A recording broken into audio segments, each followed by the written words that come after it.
Welcome to another Pint with Seaniebee. This is a very interesting one. I have never had two people on the show. I like to have face-to-face interviews, as most of you who listen regularly know. And I kind of have two people on the show for the first time today, so I'm a little bit nervous. I'm not sure how it's going to go.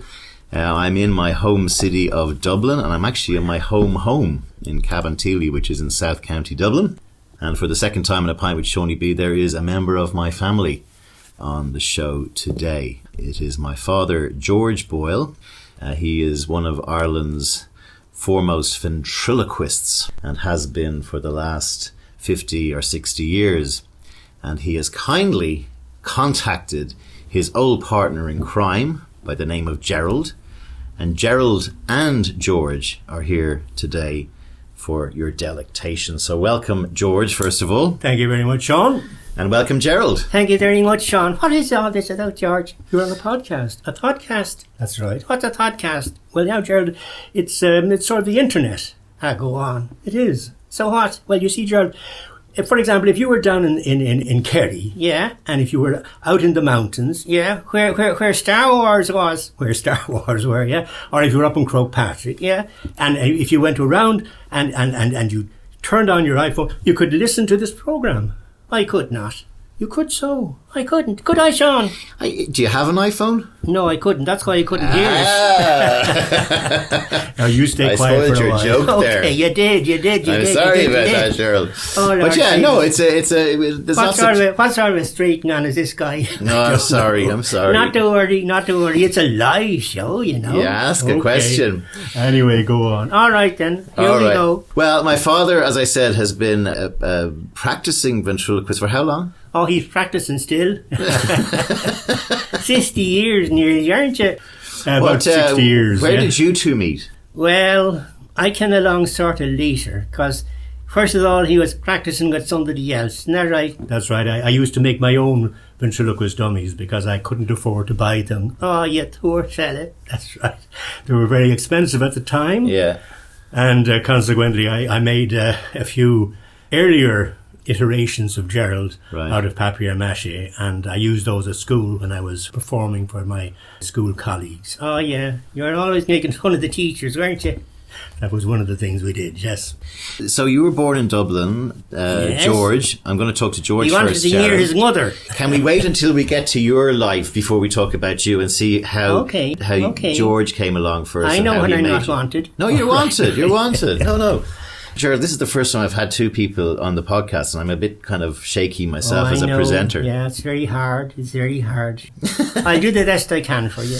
All right. So, George, you were born in Dublin in a sort of a working class area. Yes. My father was a civil servant. He was very conscious that servants need to be civil if they're civil servants. Very good. And was very conscious that he had a job to do, and he always did it to the best of his ability. What sort of a job did he do in the civil service? He was in social welfare, would you believe? And he was also in the Department of Education. You're not kidding. Now, you stay quiet now, okay? And he was in the army? He was in the British Army during the First World War. He enlisted early on in the war, was more or less caught before firing a shot by the Germans, and spent, I think, the best part of the war in hospital.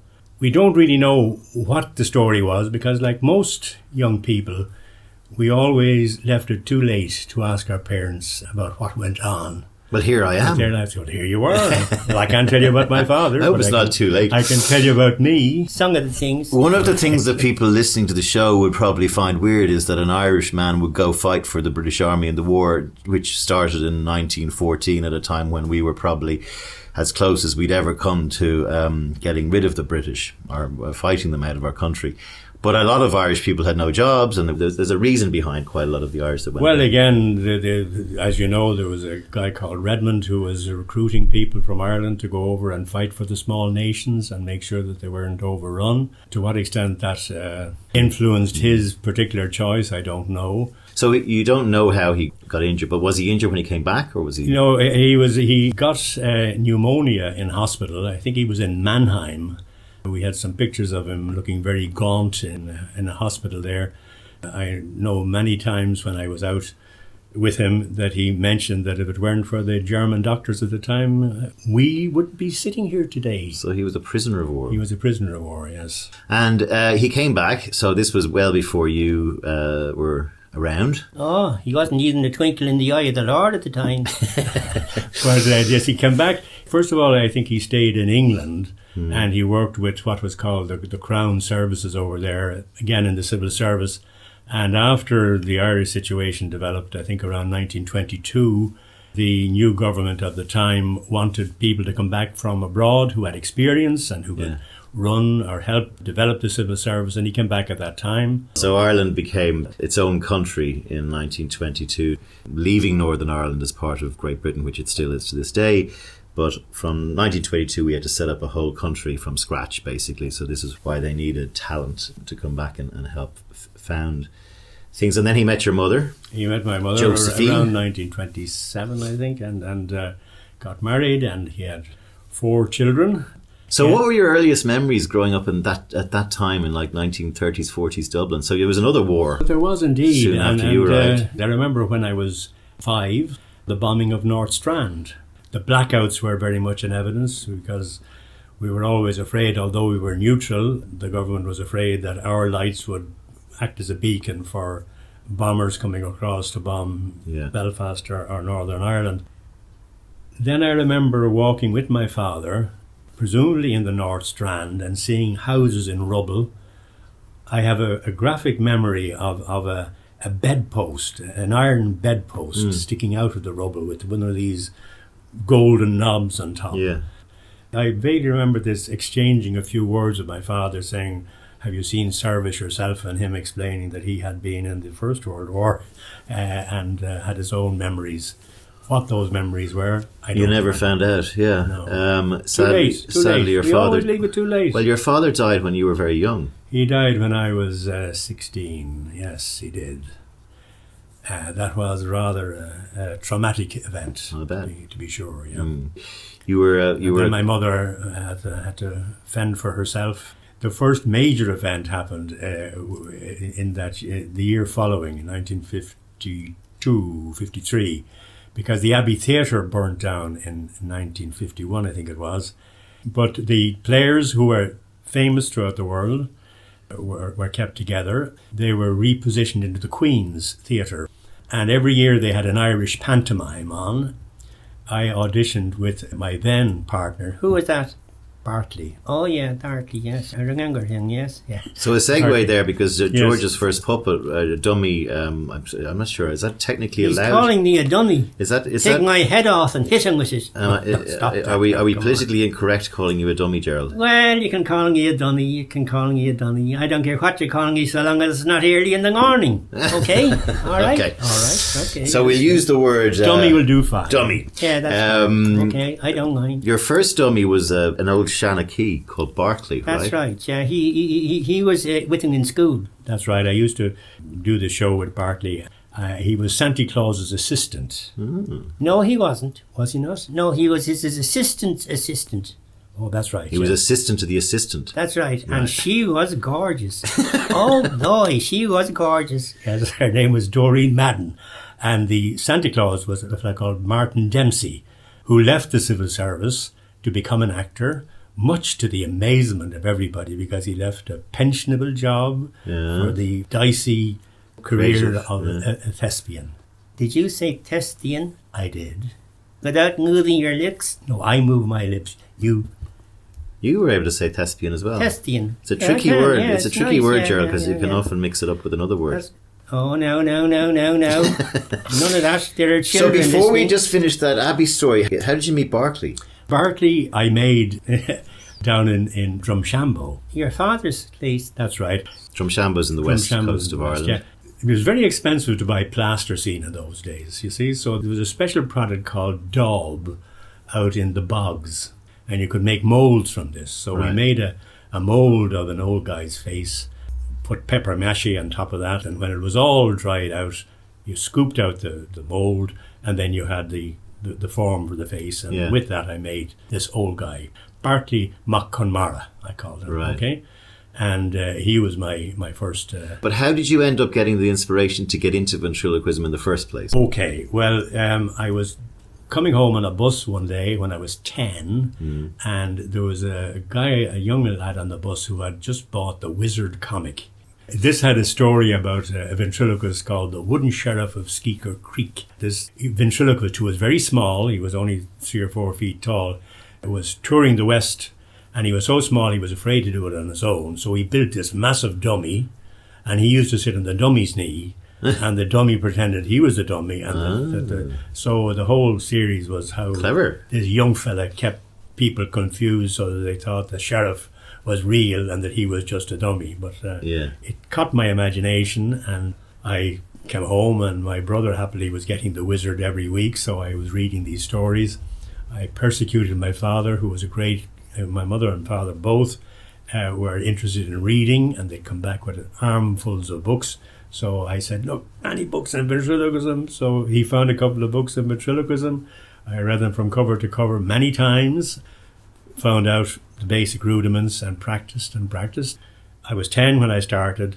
I suppose partly came around when I was, 14, 15 or so, you know. It's amazing the way one story triggers a small mind to go, that young mind to get so sucked into... Well, I often wonder why ventriloquism and why, why the theatre and why making jokes and things. And we'll come to that later on, maybe. Yeah, okay. So, we're back then to when you made Berkeley. Tell me what sort of happened. So anyway, I was on the Abbey Theatre, and I felt very important because here I was on the Abbey Theatre. And Gerald, yes, you know what the Abbey Theatre stands for? Well, if it stands for you, it stands for anything. Now, that's not what I mean. But I was coming out, having done the show, and I was told that 2 young ladies wanted to see me at the stage door.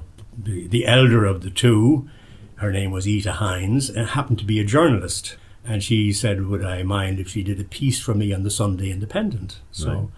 I didn't know what the ethic was in the Abbey Theatre, because it was a team work business in the theatre, and this bit player coming in as Santa Claus's assistant getting a piece in the paper. I didn't know how to go down, but anyway, she asked me to go along to get a photograph taken. She'd send in a photographer the following day, and then she said to the young lady who was with her, we should get his autograph, and she very, very slowly sort of produced her autograph book, and I signed it nonchalantly as if I did this every other day. What age were you? I was just 16 at this stage, Not a lot of people who can say they signed their first autograph at 16. Pretended that this was just a normal event.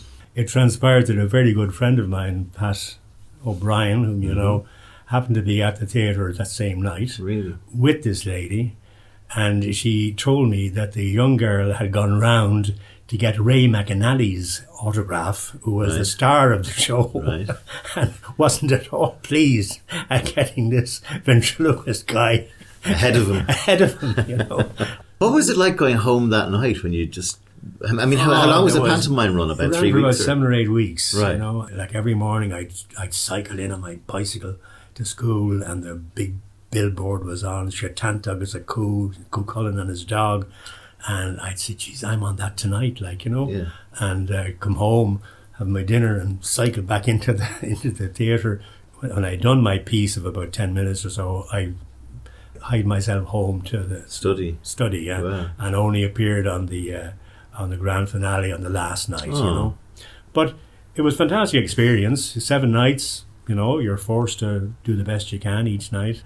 The repetition and trying to learn and getting the feel of the audience and knowing it was very interesting. What did your friends in school think of it? Well, it was very funny. I was doing the same material all the time. Right. But after I did the Abbey, everybody told me how much I had improved and how fresh my material was. Didn't say anything. Yeah. They started listening to you because you... Well, this is the point. All of a sudden you had status because you were on the Abbey Theatre. Yeah. And boy, oh boy, did I milk that for a long, long time.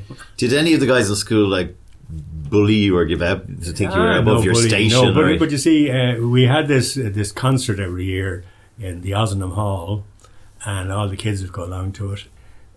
I was about 12, I suppose, at this stage in secondary school, and the older boys would help me rejig my scripts so that we got all the names, the pet names of the teachers in, you see.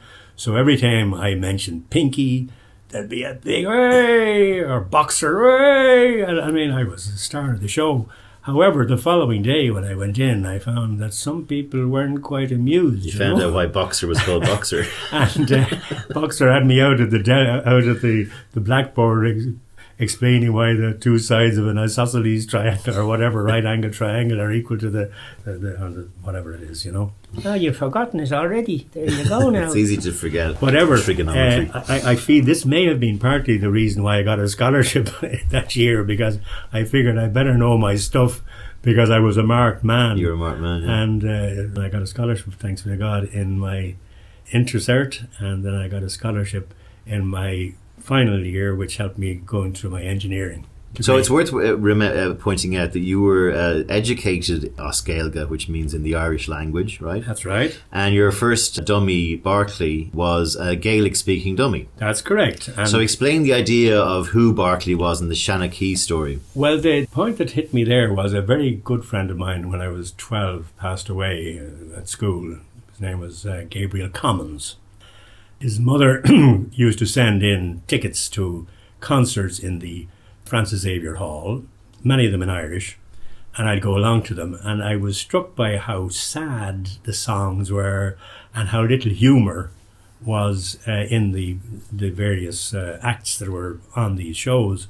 And I thought, gee, I must try and change that. So Barclay generally sang happy songs, and he told reasonably good, clean jokes, yeah, and raised a laugh. I got great satisfaction out of hearing people being happy at a show. But Barclay was an old man. Explain to our listeners from overseas what a Seaniebee is. Well, a Seaniebee is an old gentleman of the roads sometimes, but maybe not. But a guy who would have people in his house and would tell stories about the old days, about Cullen or Finn McCool or whatever. These storytellers would go around in an era before radio or before television. Or before podcasts. Or before podcasts, thank you, Gerald. Passing on and retaining the local tradition and passing on stories, and that would be the night's entertainment. People would gather in a house, and this storyteller, I think Seaniebee means storyteller. That's right, yes. Would come in and talk. You know, around the fire, people would gather and listen in the candlelight or whatever. So it's a very rich part of old Ireland, which Barclay represented. So you've gone into college, and I know because I'm your son, were extremely intelligent, and you came out with an engineering degree. All through college, did you keep the ventriloquism going? Oh, I did, yeah. There were concerts all over Ireland every weekend. Perhaps I'd be on the boards doing my stuff. And then, when I was 20, in 1956, an impresario from America sent a group of people over to do an X Factor type of audition for Irish acts to go on an all-American TV show, the Ted Mack Original Amateur Hour. It had been on television for some 30 years, first of all radio. Pat Boone started his career on that show. A ventriloquist called Paul Winchell started his career on that show. But they came to Ireland anyway looking to see what Irish young people did. And they auditioned something like 1,000 people, and they chose 13 acts. And one of the acts was myself. I took a leprechaun with me to the audition. This element, I suppose, a leprechaun from Ireland. Surefire winner. Surefire winner, yeah. So they asked me would I go along, and I said sure. All of a sudden, I was in the big time. And KLM flew you over. KLM flew us over. Dutch. We were met by a pipe band and given allegedly the keys of New York. I don't know whether that's true or not, but a key was waved around as if it was. May have been only a stage prop. Went on the show, 13 acts. People voted in by ringing up. I had an aunt, Florence Cunningham, who had a pub in Leitrim, Drumshambo. And Leitrim, at that time, 56, there were no jobs in Ireland. And the boat was really the only solution for many people. And the people from Leitrim used to go to some of them used to go to my aunt's pub, have what they called an Irish wake, whereby they'd invite all their friends and they'd have a big get together and say goodbye now, we'll see you soon. They'd head off to America many of them possibly never to return. They used to write to my Aunt Florrie, and she used to write back to them. And when she heard that her nephew was going to the Ted Mack show, as far as I can see, she wrote to all these people from Shambo, etc., who had their wakes in her pub, and told them to watch out for George. Consequently, when the phones were ringing, I'd say I had quite a coterie of people from Shambo at the other end. And I got the most votes, so I was kept back for a second week. Votes came in again, and I came out on top, so I was kept back for a second week. And then third week, with all my friends gone, I was alone, the Irishman, standing against 12 American acts. And yet again, I succeeded. So this made me a 3-time winner, which meant that I would be recalled for a major show in the Madison Square Garden in a year's time. That was the plan. Yeah. And I came back again to great Tathara, and a couple of pictures in the paper, and was interviewed on radio and so on and so forth. People said I had improved enormously, and my material was so fresh. It was absolutely incredible. You're letting out the secrets now, aren't you? I am. But you had, like, you've never been somebody who's been, in all the years I've grown up with you, boastful or let stuff get to your head. But I mean, at 20 years old there was no television in Ireland then. No, there wasn't. There was barely radio, I suppose. You're suddenly on the streets of New York, which must have been something of a sight to behold. Absolutely fantastic, yeah. Well, you weren't there. I was. Were you? I was. I was there then. Oh, I didn't realise that. We left missed partly at home. I was surprised you didn't butt in. Oh, well, I'm very shy. You're not shy. Oh, I'm awfully shy. And at that time, 1956, we were brought up to the White House.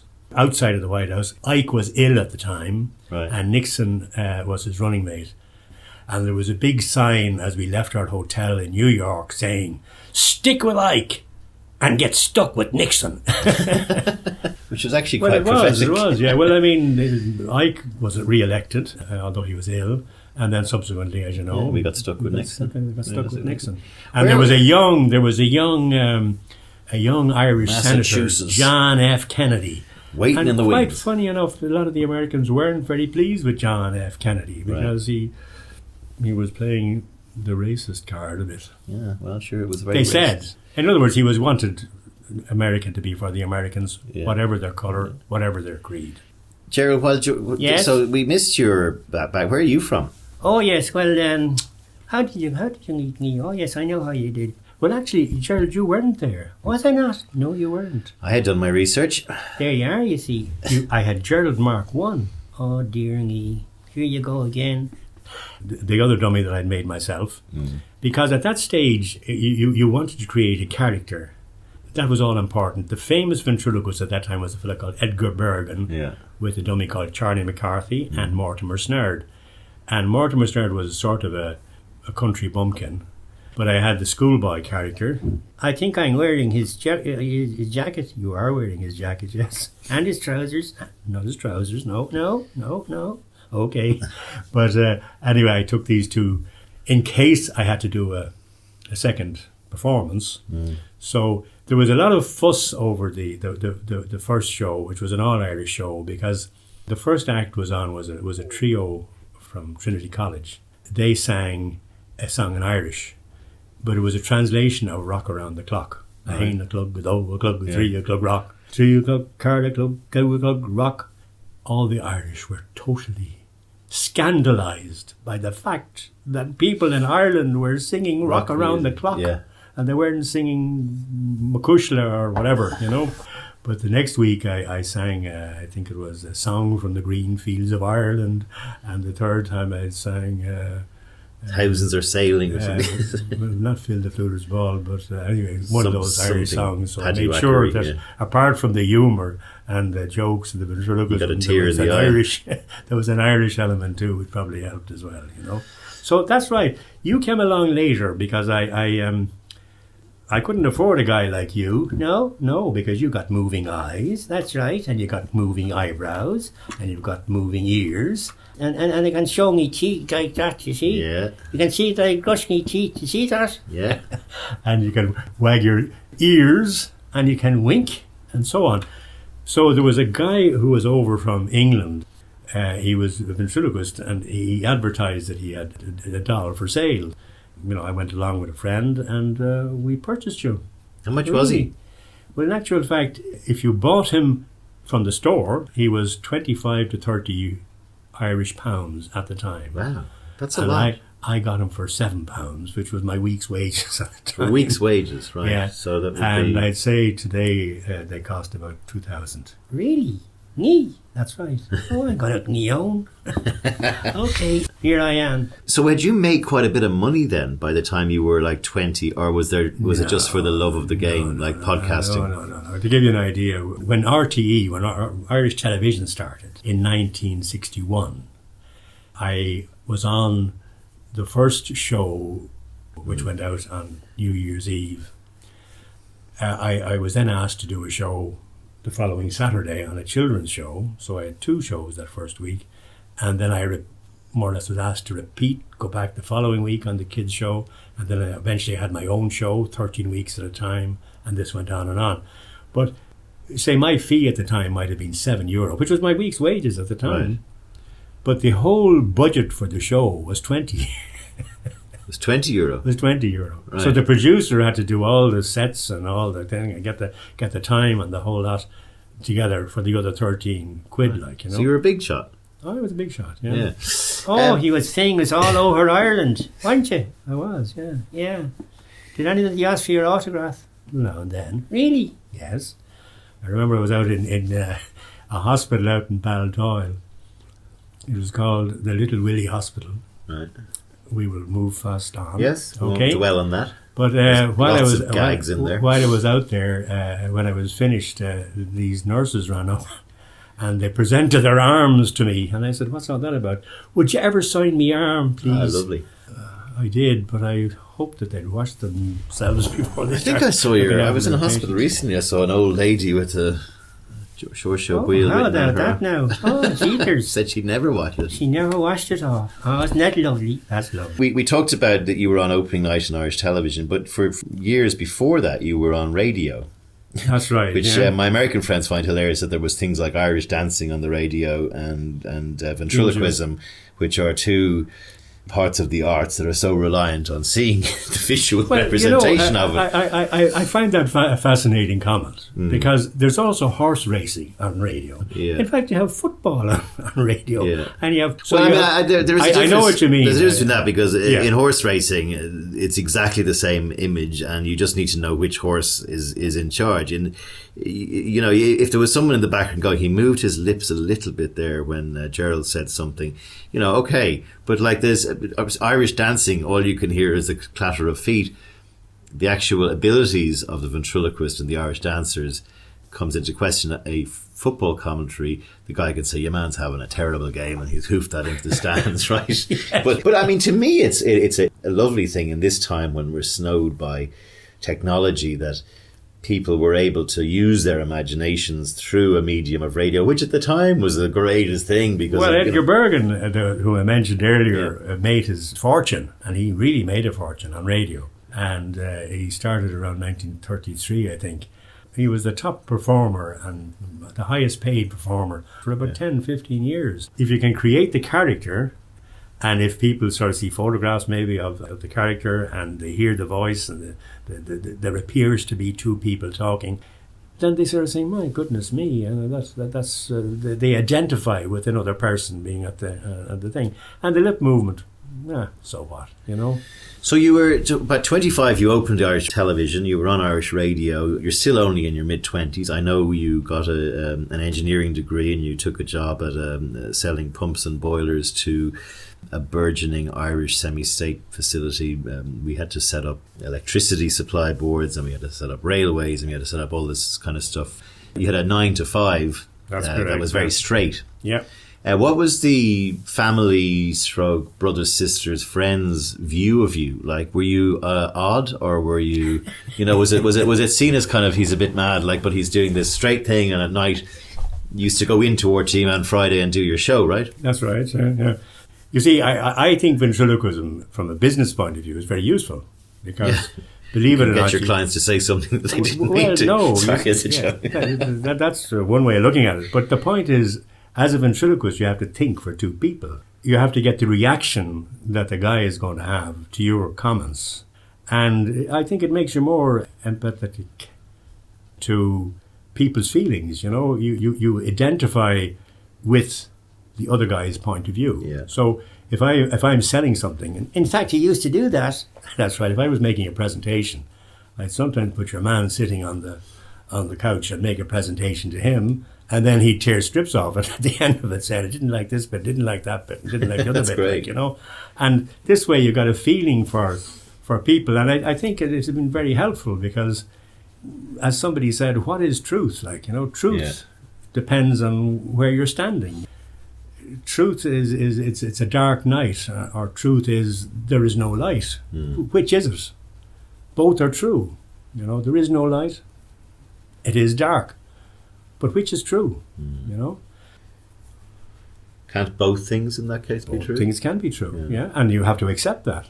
But if you go in saying, no, this is only one truth, it's dark, then you're standing on somebody's belief, which is equally good to yours. Sure.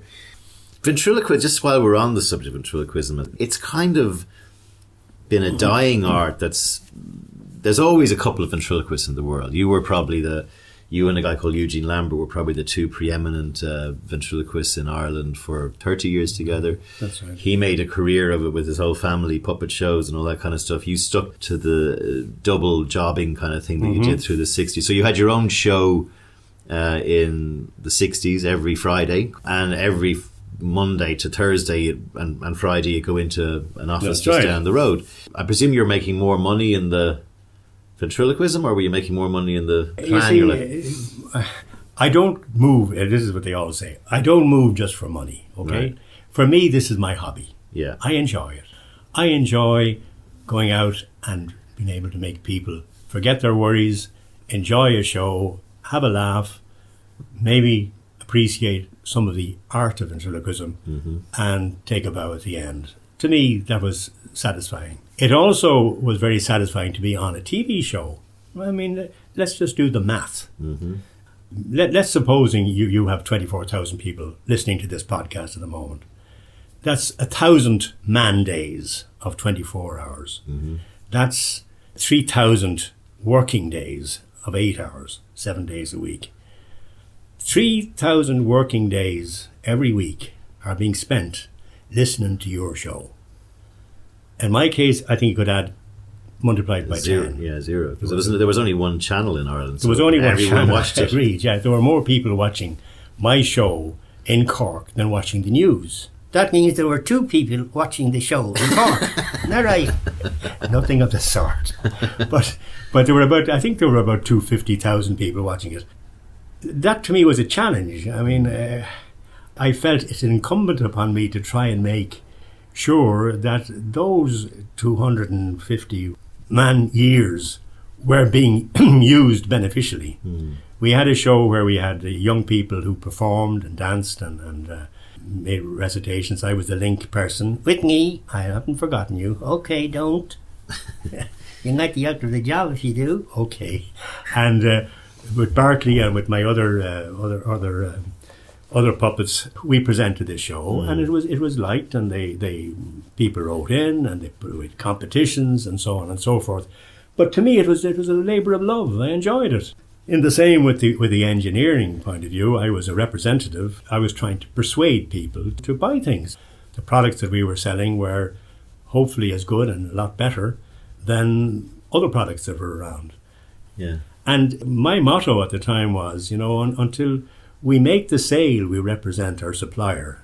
But after we make the sale, we represent the client. And we want to make sure that he gets what it says on the tin. And these were my driving Goals philosophies from the very beginning. And it dates back to my father. My father was always a fair day's work for a fair day's pay. He would not take the accepted sick leave in the civil service and got into terrible trouble with his colleagues. They say, you're entitled to take 5 days on unaccounted sick leave. And he said, but I'm not sick, Yeah, exactly. And as far as I know, this led to a bit of aggro on the job, and still does with some people who sort of say, look, why is it that this people say, oh, I'm entitled to 7 days unaccounted for sick leave, so which means I can take them. Whereas in actual fact, it starts out as being to cover the people who actually are sick, you know. No, I know. And but anyway, it's abused. When I was growing up, you were very famous. One of the funny stories which I tell about both of you is that Dad used to do some specials from Dublin Zoo where you would throw your voice and make the animals talk. That's right, yes. Maybe I was 3 or 4 years of age, but I had been to the zoo, and there was a huge bison in the zoo that when I went up to the cage, he was at the front and he talked to me. Mm-hmm. And I was like going, Dad, the bison's talking to me. And you were saying, it clearly is. And the bison was telling me where it was from and knew my name. And I went home from the zoo unlike any other kid because the animals, when I went to the zoo, talked. And then about 3 months would go by, and 4 months we go to the zoo again, and I go tearing off to my friend in the bison enclosure. My father would, of course, forgotten probably by then that he'd made the bison talk to me. And I'd be a little 5-year-old, 4-year-old kid at the bison enclosure shouting in front of a whole bunch of other school kids up to the bison saying, come on down, it's me, it's Sean. And all the teachers telling the other kids to step away from the mad child in the corner. And then eventually Dad would come along pushing my sister George and go, uh-oh, I've just made a boo-boo here. So then he'd have to put on a show with the bison talking in front of all the children. And the teachers would be going, there's George causing major later in life problems for his son there. Gerald, did it go to your head? Oh, no, not at all. I got a very big head, you see. Plenty of space. Isn't that right, George? What was your best memory of that 60s, the show well, that you I watched? remember something, Sean, I don't know if you remember it, but I used to come and see you every Saturday. When I was finished, George here would take me and he'd say, Gerald, is it going away now? And he'd send you into the kitchen and I'd disappear. Yeah. And then you said, I want to say goodbye to George. To Gerald. And you'd say to Gerald, you'd say to me, yes. And I'd say, well, yes, okay. So take me outside the door, George. So George would take me outside the door. That's right. And he'd close the door. And Therese would take you inside. Therese, my mother. That's right. And I disappeared again. And then Sean would say, I want to wave goodbye to him when he's in his car.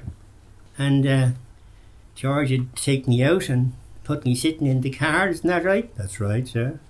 And he'd drive up the road. Sean would wave to me.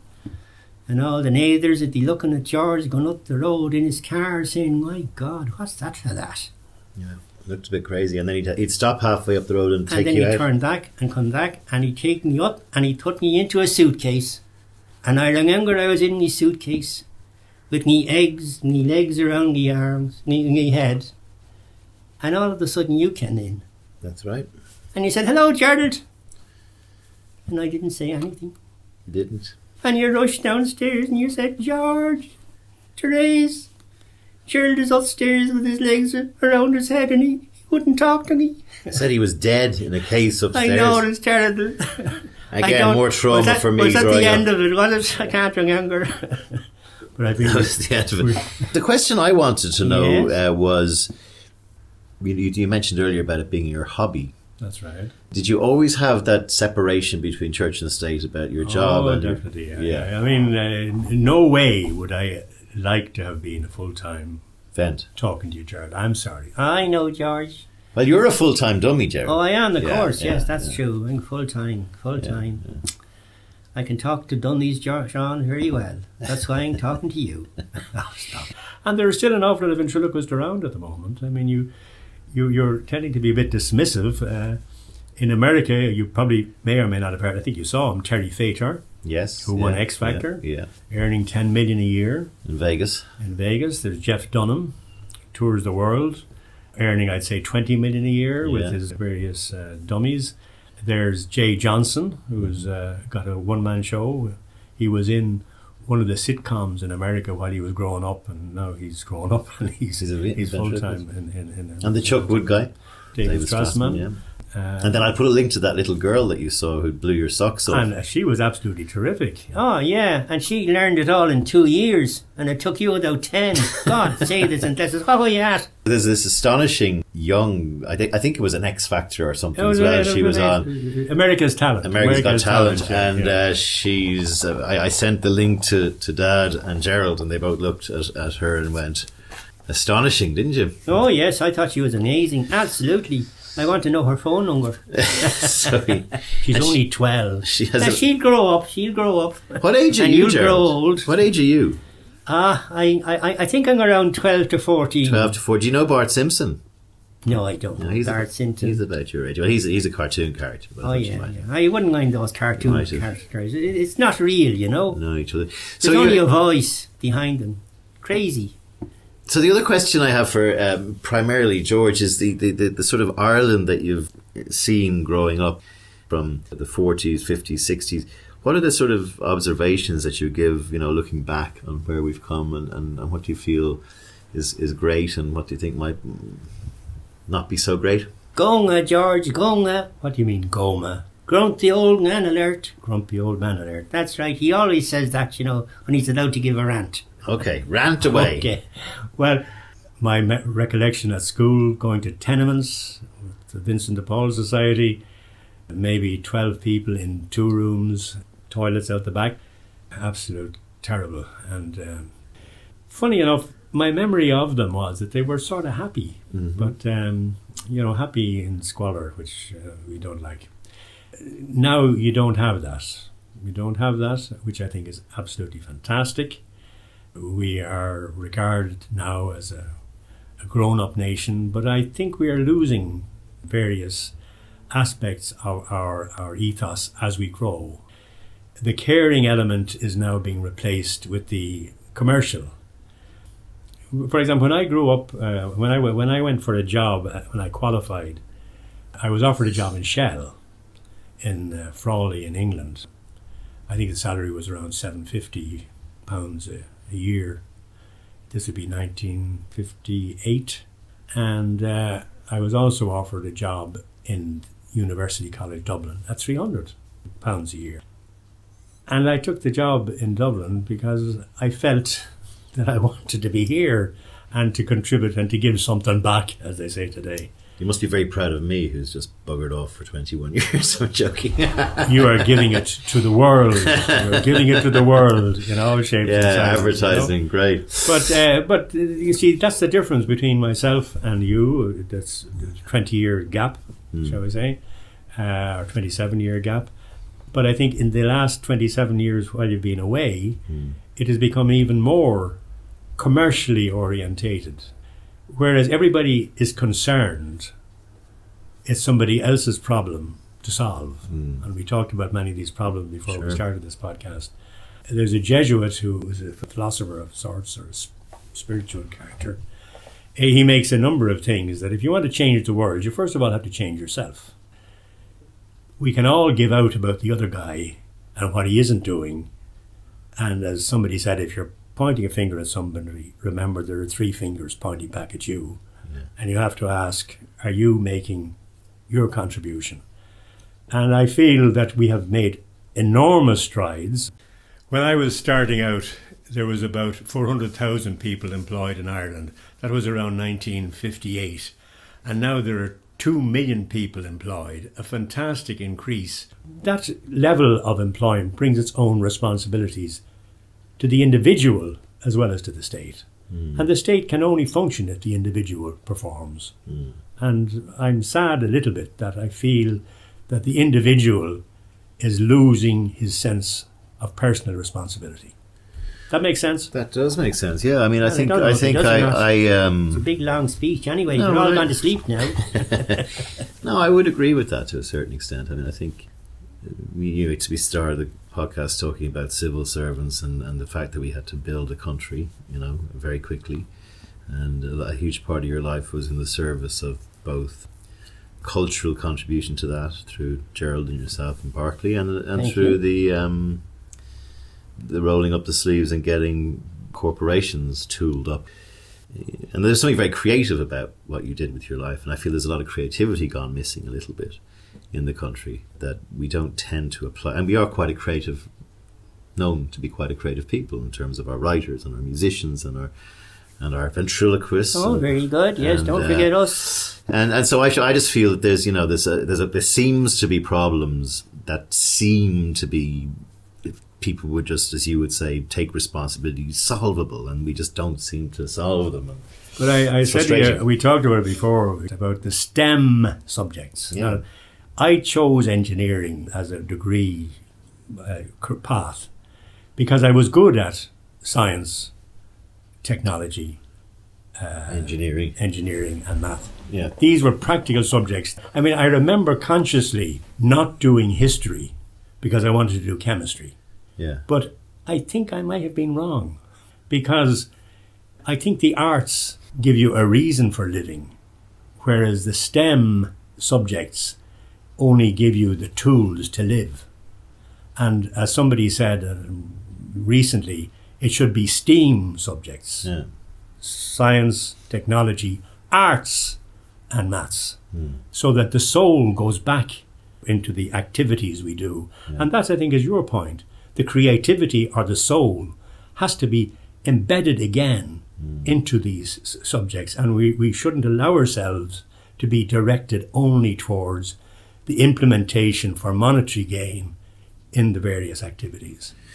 Perhaps it is being focused and channeled towards something which will collapse in the end, because we're talking about robotics and all these sort of things that Gerald, there'll be artificial intelligence like you. Yeah, indeed. Wait till I'm in charge. I'm telling you. There you go. Anyway, there we are.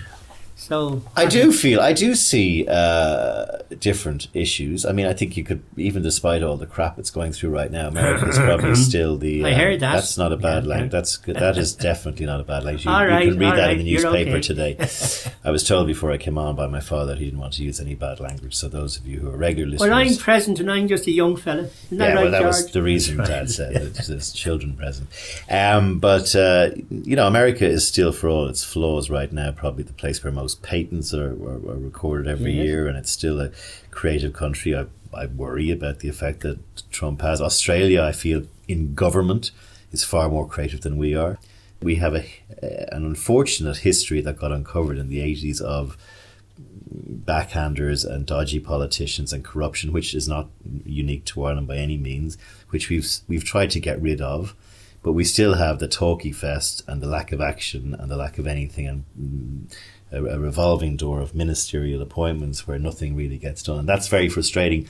And there's one thing else, John. I didn't tell you about 1956.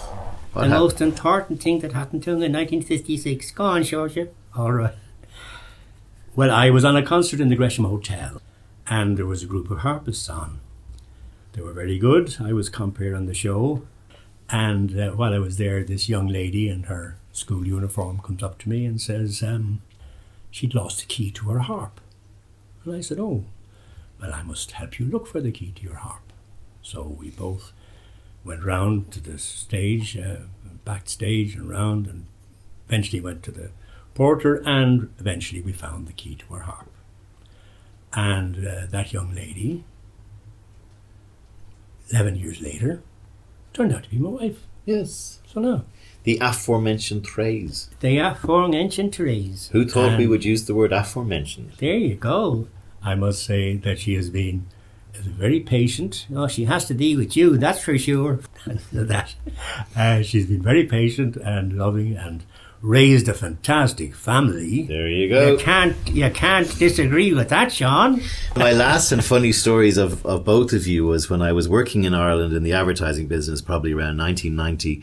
And hello, Brendan O'Reilly, because I think you listened to the podcast. There was an ad we were trying to do for 7-Up, which at the time used Fido Dido. Possibly your last public appearance on a billboard anyway, I'd say. Yes. The lads in the office had an idea, which was the Fido Dido character from 7-Up with a dummy on his knee saying it's ghoul to be clear. I told them, well, my father has Gerald, and Gerald would be great, and they came out to see Gerald. Yes. And when they came out, my father had Gerald on his knee, and they were talking to the two boys, and Gerald was engaging to them just like he is right now. Yes. Gerald was saying stuff like, well, will you need me or do you need the other fella as well? And they were saying, no, Gerald, we just need you. And they were having a conversation with both of them, with both Gerald and my father, and then arranged that Gerald was perfect for the part, signed you up on the spot. That's right. And said that you'd be needed next Wednesday, and then said goodbye to my dad, bye to Gerald, and then halfway into town realised they were talking to the dummy. And so was I. I was talking to two of them. You were. The other dummy was Tom Kelly. Speaking of talking to yourself, you launched a book. I did indeed. About 15 years ago, I suppose? No, well, 2003, yeah, you're right. There you go, time flies. Yes, time flies. Done my research. It's mainly about my activities in the ventriloquial field and leading up to it, and about the strange things that happened along the way. One of the last questions is, and I'm fascinated to hear your answer to this, is what do you say to, first of all, a young boy or girl who's interested in ventriloquism? Yes. Today, both of you. Gerald, this might be for you as well. What advice would you give them? And also, secondly, what advice would you give back to just your younger self, or somebody just who's a teenager or just finishing school today? Well, on ventriloquism, I'd say there are so many heroes to look into or to follow or to examine. It's absolutely incredible. I mean, as in my day, getting to see or hear these people, I used to be crouched over the radio listening to AFN in the old days, trying to get Edgar Bergen and Charlie McCarthy. Now I have a briefcase full of all their recordings, hundreds of them, that I bought years ago. But to segue just briefly before you finish that question, because we'll probably end on your answer to that question, there's a nice sort of completion to the story, because I remember when I got into advertising, you found out that there was no record of you on television because they recorded over all your tapes of your shows. And I remember going to RTE and thought I'd surprise you with finding something. And we found one thing that you looked at and went, oh, that wasn't very good. It was a show after the event about some of the very famous people. And it is worth mentioning, a lot of the very famous artists, even still working today in Ireland, made their first appearance with George and Gerald here on the show. And then tell us what happened. You finally have a beautiful record of your career that you can watch. Tell us what happened, that story. Oh yeah, the Ted Mack show. Yes, well, I mean, the American show, I remember when I was doing it, which was sponsored by Geritol for Tired Blood. Yeah. I saw a guy with a camera. Cine 8 or something. Yeah. Cinema 8 or something like that. One of these, he was taking a recording of the show. So that was in 1956. I was back there again, as I told you, in 1958.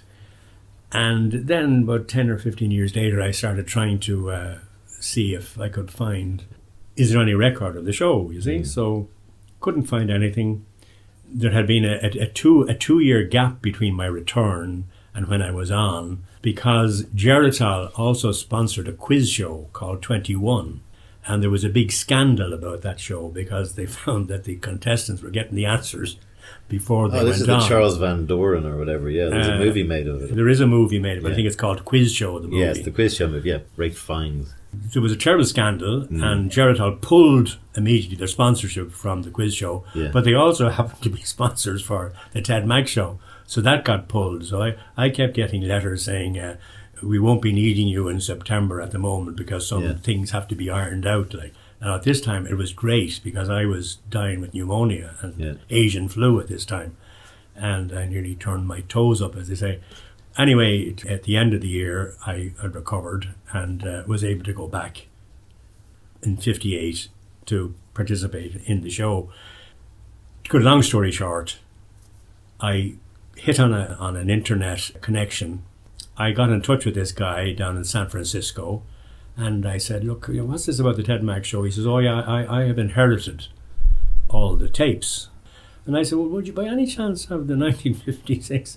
So he looked it up and he had two I did first time in 56 and the one I did in 58. But he said, the story is, he says, they were left to me.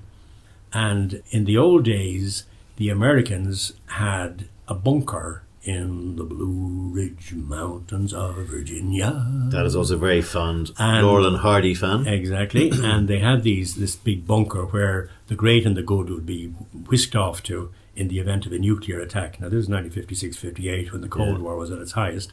And they had, billions of dollars there and food and that to keep them going for a couple of years so that when the radiation had fallen down, they could come out to start again. And eventually the need for the bunker's size grew, so they had to move out of that bunker to another one. Where that one is, I don't know. But the one in the Blue Ridge Mountains was donated to the state for the National Archives. He donated all the tapes to the National Archives, so deep in the bowels of the Blue Ridge Mountains of Virginia were the tapes of my show. And I said, well, can I get a copy? And he said, yeah, but they're a bit expensive, which they were. But anyway, we struck a deal. And he said it's expensive because they take out the movies, they clean every frame, Right. and they then put it onto a DVD. Yeah. And he says it looks like it was recorded yesterday. It does, great it's in quality. black and white. Yeah. And in due course, 3 DVDs come along, and I could sit back and enjoy this know. young fella. This ventriloquist fella. But it's kind of weird looking at your dad at 20, you know, it's kind of, oh. He's only 20 now, isn't that right? Oh yes, the other thing is George is born on the 29th of February. So he's born in a leap year. 1936, that's right. So, So I he- only had 20 birthdays. So he's only had 20 birthdays. And so he's he was looking a- forward to his 25th. He was a cheap date as a dad. Anyway, finish the point before we get kicked out of the room. But aspiring ventriloquist needs to study all of the various material that's available to him or her. And enjoy it, and go out and try it. By trying, you improve. You can learn from all these people, from the books that are available. There are DVDs available now. They're absolutely fantastic, and they will teach you the rudiments, no problem. But then use it for the benefit of others. Does it bite you? What? Or, you know, it seems to be the sort of thing like what happened with you at Yeah. the Sheriff Creek story, that you get into it to such as... Yeah. I mean, are you surprised that you're still doing it? Oh, little bit. There's only a little bit, I want to tell them something Yeah. as well. Among life's dying embers, these are my regrets. When I'm right, no one remembers. When I'm wrong, no one forgets. How's that? Very good. I think that's an interesting roundup. That's probably the advice you'd probably give to a person anyway who's nothing to do with ventriloquism. Or what would you say to your young nieces or a young person today who's entering the world? I'd say remember that to change the world, you have to change yourself, to take responsibility for your actions, to listen and to hear when you're listening, to see the magic around you, and to do your best at whatever you take on. That's it, more or less. That's excellent. George and Gerald, it was a pleasure having Oh, it was you nice both seeing you too, Shawnee. on the show. I normally play out to the famous Stop the Pigeon music, but I Yeah. was wondering if you two would like to sing us out on the show. I will, and maybe you'll join me, because I've been north, and I've been south, and I've been east and west. Oh, I've been just a rolling stone. Still, there's one place on this earth we always love the best. Just one little spot we call our own. Oh, Dublin can be heaven, with coffee at 11 and a little stroll in Stephen's Green, Grafton Street's a wonderland. There's magic in the air, There are diamonds in the lady's eyes. and gold dust in her hair. So if you don't believe us, Why then come and meet us there. Where?